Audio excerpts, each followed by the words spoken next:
just starting and understanding. So maybe the question I put to you, Brad, is like, how would you categorize or define institutional DeFi, as well as like who are the main market participants there? Yeah, I think it's a good question. I mean, do we have a singular definition of this? But since we're here to talk about the future of institutional DeFi, it's important to level set, right? So when we think about institutional players, these are people that are operating in a group. These are people that make a profession out of trading or lending or any kind of financial services, right? So it could be banks, could be investment bankers, all kinds of bankers, of course, could be family offices. But these are people that work together in teams. They're not individual traders. They're handling massive amounts of liquidity, tens of millions of dollars, depending on who you talk to. Maybe they don't consider that massive, but for most of us, it's a lot of money. And so, when we look at some of the past events before we look forward, when we go back and we look at DeFi Summer 2020, you know, that of course was powered in part by institutional adoption, right? So it's nothing new. It's been here. It continues to grow. And one study that I read recently said that 30% of investors are currently using DeFi in as far as institutional participants go, and another 40% plan to do so within 6 months. So the growth is going to continue to expand, of course, and that's why we're here talking about it.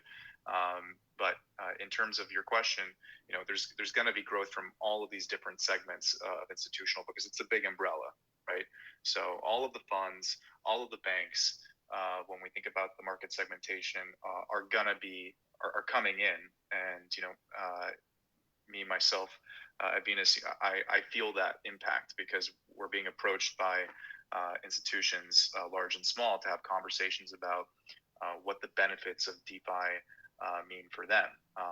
So there's, even though there's been a lot of people, a lot of institutions hopping in, there's still a lot of education and a lot of kind of research and homework to be done on the part of these institutions to understand, what does it really mean for them, right?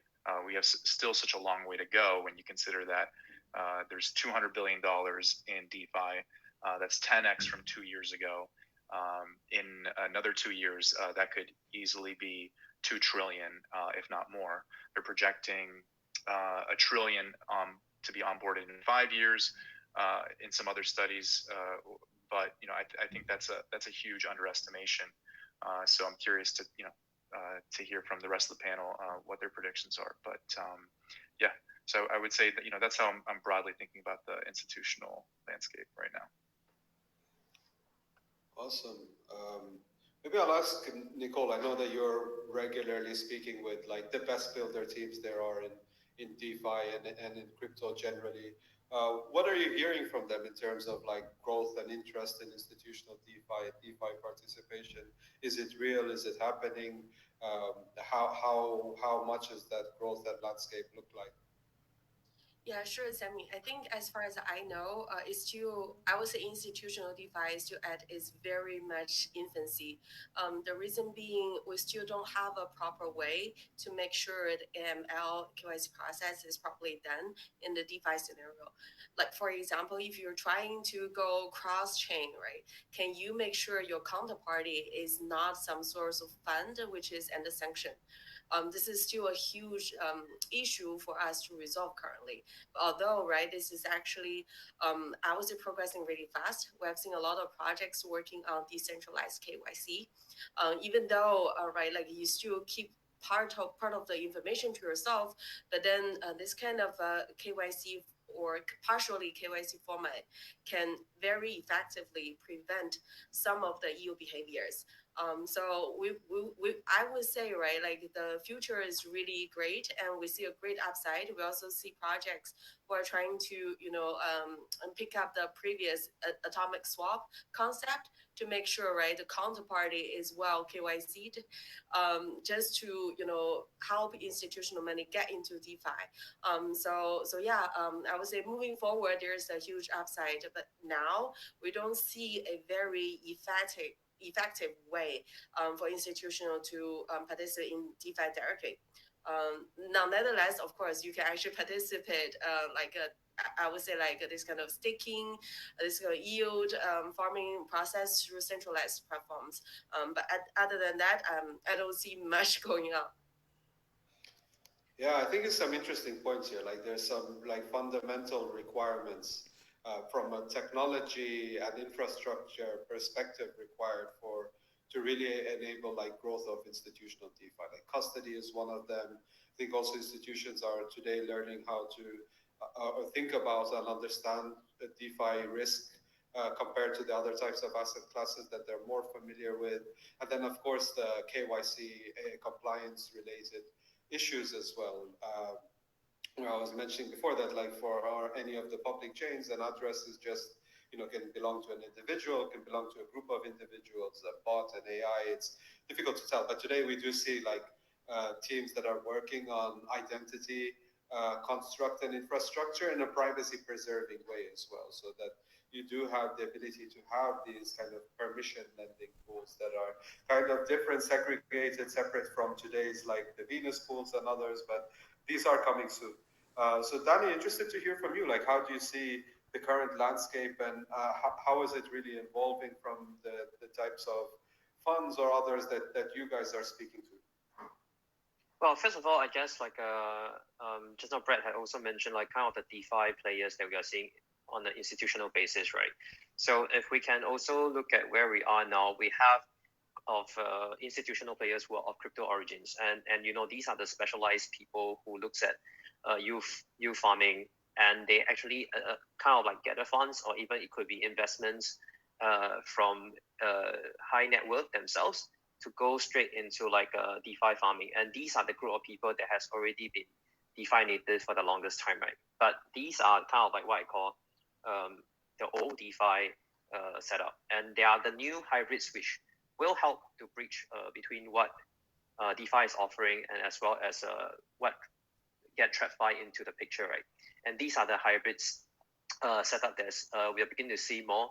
The likes of even where Binance custody is trying to go into, right? Basically being that intermediary that will be doing KYC, allowing institutional from traditional of traditional nature, be it the AMs, hedge funds, family offices, or EMs, and will directly be able to allow them to go into the DeFi protocols. I mean, these guys, they probably don't want to be doing a lot of the compounding, the staking themselves. And so the intermediaries not only does help them enter into DeFi, but also will help them manage this part of things. And for the TradFi guys, they will see proper accounting, and actually this is what they need. There are proper statements of accounts and stuff. So now these are the growth of kind of like a hybrids that I'll see that I think will be coming pretty strongly and developing in the next few months or years to come. They are much needed because TradFi nature can only deal with kind of like institution that's KYC approved by regulators, and also at the same time help them get access to DeFi.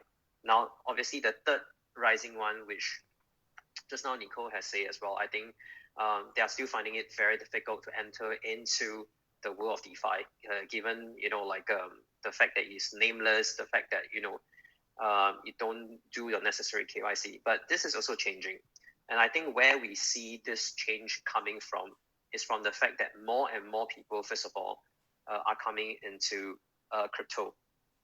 It's a ratio number, right? I mean, like if there's more people coming into crypto, the number of the DeFi users will definitely be rising from the fact that there are knowledge sharing and there's getting to know more about crypto as time passes. Now, where this is, we can see like development going very strongly. You can see even that, for example, KPMG in Canada, they are starting to have 1% of their balance sheet going into crypto. You can see the traditional fund, the very, very old types, be it Fidelity, Bank of New York and stuff, they are already investing into crypto, and also even allowing crypto services to their clients. I think this is the first part. We have to understand that the rite of passage is that you have to go through understanding broad-based crypto before you can go into DeFi. I would say that the initial jump on getting traditional institutions to go from traditional banking, financial products, and straight into DeFi. I think that's a very tall order. We have to allow the natural rite of passage for them to get used to crypto, understanding from a CX perspective, before they can go into DeFi. Yeah, I like that framing a lot because it, and we see that happening today, right? So we do see we hear about these large some publicly listed companies and other types like KPMG or whoever else that are like starting to get crypto on their balance sheet as kind of the first step. And even that I think is quite a big jump for them from, you know, what their kind of current comfort and stuff like that are, even on the infrastructure and risk management and other types of criteria. Just get crypto on the balance sheet is quite a big step, but to start doing things in DeFi is like many steps away, like in terms of ramping up on the infrastructure side, on their risk evaluation and control, and so many other things. And I think even DeFi today is like at a kind of quite early stages in its own maturity to really have any kind of meaningful participation on from kind of like more legacy or traditional financial institutions. Brad, would love to hear from you on like how do you guys think about like from product development perspective, meeting some of these needs to kind of increase the participation of quite broad kind of range, diverse range of institutions in firstly in crypto and then more in DeFi as well. Yeah, so I think about the opportunities here in two areas. So first, new products. So in product, we can call these unrealized needs because customers don't know they need them yet because they've never existed. So like entirely new offerings, right? And we can mean things like, for example, flash loans in being adopted by institutional finance. So, for us in DeFi, it's mind-blowing that these things are not only possibilities, but have been realized. It's one of the most interesting things of our industry, right? That you can execute self-paying loans in one transaction. For institutions that are already, sitting atop of trillions of dollars under management, there's a different mindset about adopting something like that, right? That's an entirely new way of doing something. So it may be a harder sell. My prediction is that this new category of products is going to take more time to adopt. So I'm not sure when you're going to see flash loans being done at JP Morgan. Then we have product improvements, which are basically what most of IT is about. So DeFi is infrastructure. I come from an infrastructure and banking background, and the focus in the work has always been making things faster, making it cheaper. Right.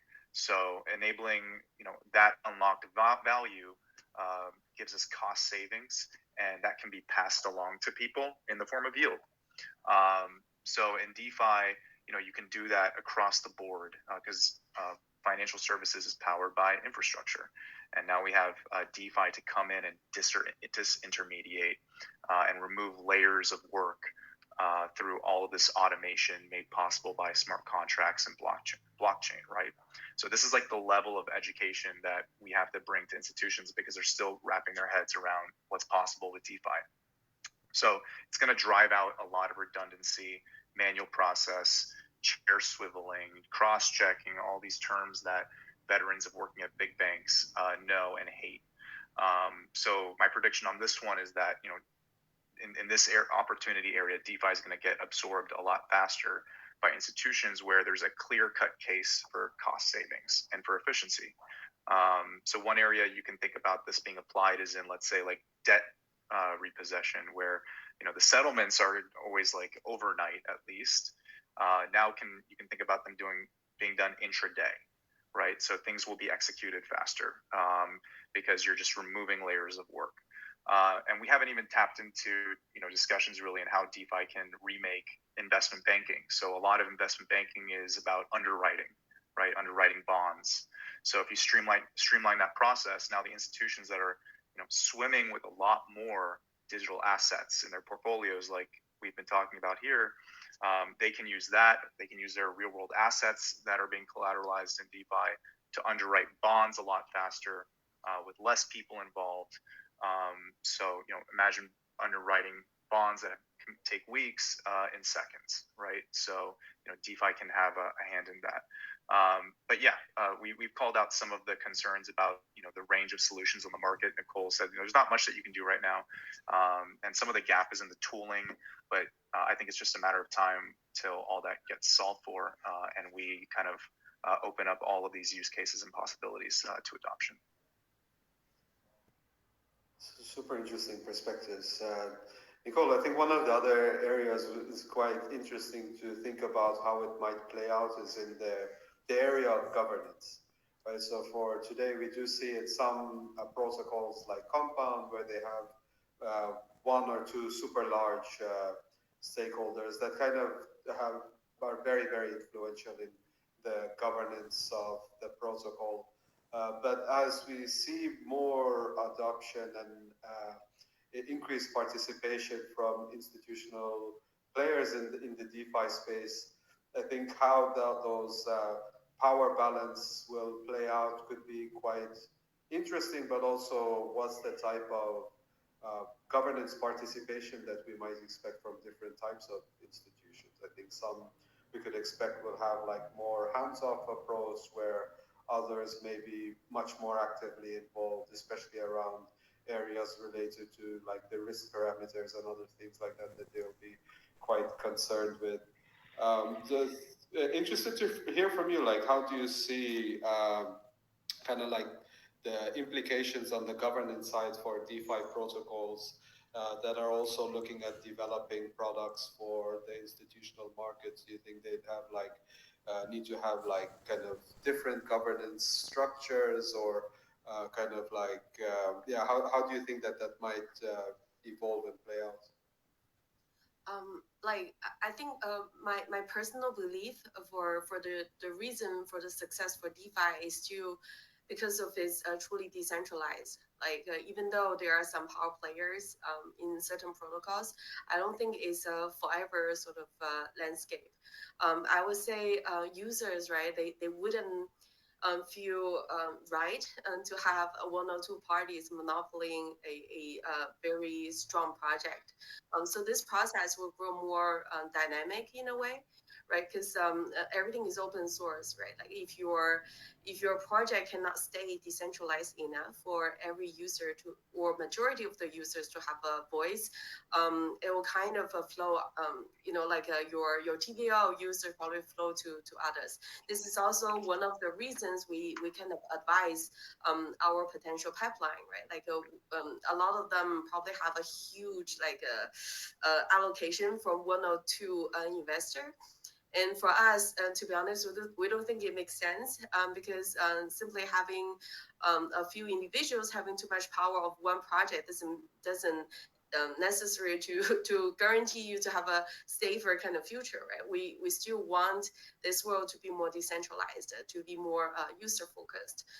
So in terms of how the projects or like how the institutions, right, like put up their saying in certain kind of projects.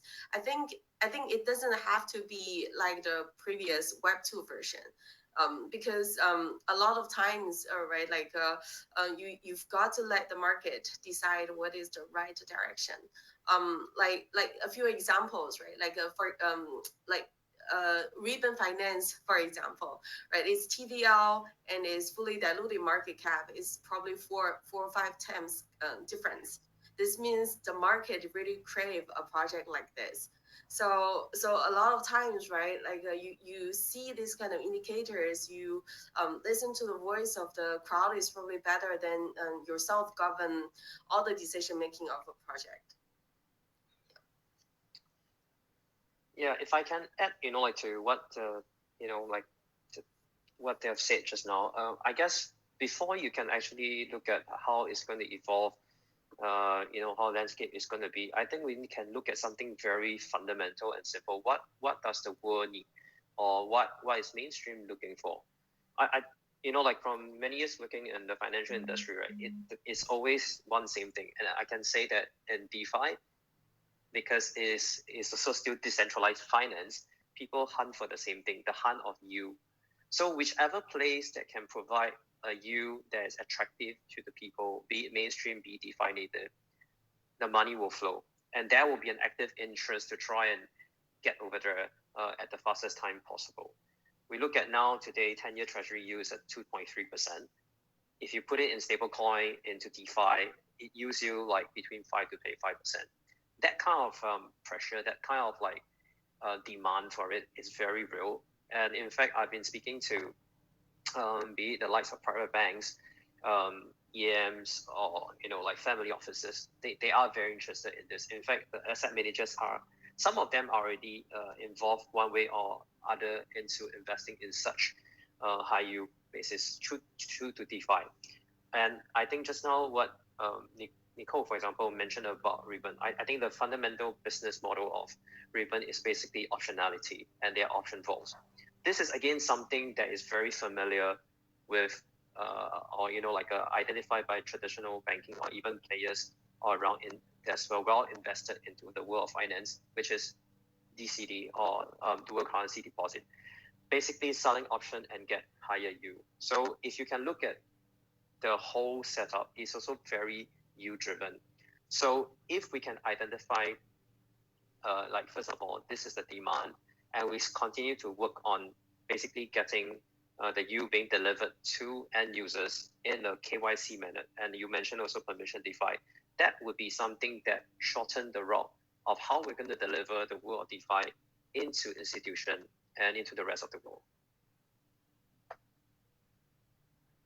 Yeah, you touched upon a lot of interesting points here, Danny. I will also ask you to maybe go a little bit further and say what are the biggest priorities you see here in terms of kind of barriers for, you mentioned there's a lot of these asset managers and others that see these kind of attractive stablecoin yields in DeFi, but we see maybe some of that is kind of trickling into DeFi today, but probably there's a huge amount of that is still kind of still remains to be untapped, but wanted to kind of understand what's the biggest challenges that needs to be addressed there to really unlock that large liquidity from those asset managers and others in order to come and be able to more meaningfully participate in these stablecoin yields in DeFi. I think this one is very clear to everyone that speaks to investors. You can see that there's a very huge knowledge base gap for people from TradFi.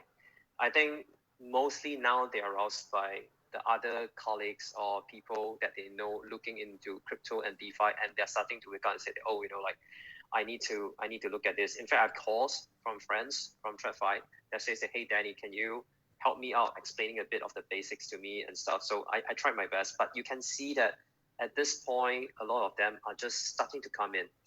And without a proper education or kind of a knowledge to get through to these people who are only familiar with traditional finance methods, it's going to be a hard struggle.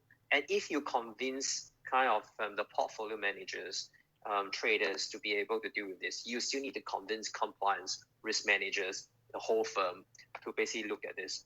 I think a huge increase in knowledge base and a very real movement to get from top down, from institution themselves, maybe from even regulatory kind of dimension to basically get knowledge up is actually helping. Obviously, us being involved in DeFi protocols, we are also doing our part to make sure documentations or even doing YouTube videos to make sure that people who are interested, are keen to know, can start from the basics and able to leverage up in a very short pace of time. I think there's hope because DeFi obviously is evolving a lot faster than traditional finance. And we definitely can see how finance has evolved over the last 20 years, maybe compressed into a couple of years in the world of DeFi. And I also mentioned just now, right, compliance. But this also has to do with the fact that there's more education and has to be a top-down kind of like a firm direction to say that we need to look at crypto, we need to look at DeFi, and from the institutional side, it will be easy to move along things. But again, we have seen a couple of more forward-thinking leaders from banks, from asset managers already doing this, but not everyone shares the same thought. This can be improved, and I guess that's a major hurdle. Also on the DeFi side, we all know there's always a security issue. I think this is on us. We need to ensure that, be it the chain, be it also on protocol, we need to convince the traditional finance or mainstream people that we are doing our part to ensure that security is tip-top. There's no chance for being compromised, and the number of hacks is actually being lowered day by day. These are the kind of things that I guess people want to look at. In traditional finance, you talk about, like you're doing a bank account transfer and you're getting hacked. That's mission impossible.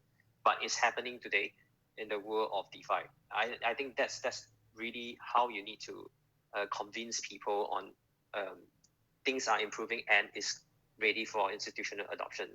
I guess now also in terms of yield farming, there are uncertain returns. For me, I also mentioned that you should start looking at stablecoin investment. That, if in terms of hurdle, would be already a very big step for traditional finance to be able to step into. Yet it's something that they can relate to because it's similar to a bond investment in the sense that, you get yield by putting in to a certain place and you get return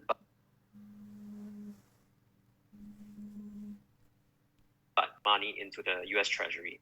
I think that kind of like will be the first step for most traditional finance to go into, and I think it will also be helping most firms in various departments easiest to understand and get what is yield farming or getting extra dividend per year as associated with DeFi. Yeah, thanks a lot. That's a really interesting insights there. I think especially the point which you mentioned about the need for educating stakeholders in some of these traditional finance and kind of like legacy finance institutions. But what we see happening is that a lot of the people that are kind of becoming and developing their expertise on DeFi, leaving the TradFi space and going to work full time in DeFi. So we definitely need like a lot more people and support on kind of sharing more perspectives and expertise around what's happening in the DeFi ecosystem. We're just coming up to the end of the time. I wanted to thank you guys. Highly appreciate you taking time out from your schedules to come in here and share your perspectives with our audience. And special thanks to Nicole as well. Know that you're not feeling well. Thanks a lot for joining us and wish you a speedy recovery. I just want to do a quick shameless plug. If you're out there and you want to get into DeFi, Venus Protocol's hiring, come find us on Twitter. And also if you're a developer and you want to get your hands dirty, we have tons of bounties on the BNB Hackathon right now. So go find them and participate. Thanks, Sam. Oh, you steal everyone's line. Thanks a lot, guys. Thanks. Have a great day. See you. Thanks, Sammy. Thanks, everyone. See you. Bye. Bye. Bye.